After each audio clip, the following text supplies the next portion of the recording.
The Allianz Blue Eagle initiative helps you identify and fix some simple home maintenance issues in your house, creating a safer home for you and your family. Today, I'm popping by some Aussie homes to see how they're going.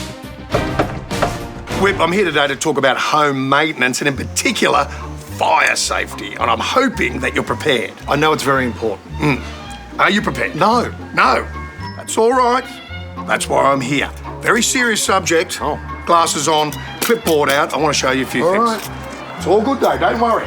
He's got a clipboard. Okay, Whip, number one, have you got a fire blanket and a fire extinguisher? No, I don't. Well, I went to the hardware store and I picked you one up. Thank you, mate. There you go, and one of those. Good man. That's terrific. Let's tick that off. Number two, have you got smart smoke detectors? No, I don't, but I need to get one because the great thing is they can send notifications straight to your phone, which means if there's an emergency, you can get onto it really quickly. You trying to take my job? A little bit.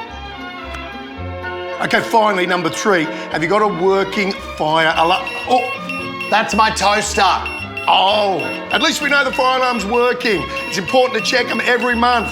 I'll tick it off. Allianz recognises that a house fire can be a devastating event, impacting not just your property, but your family's safety. Ah, Allianz.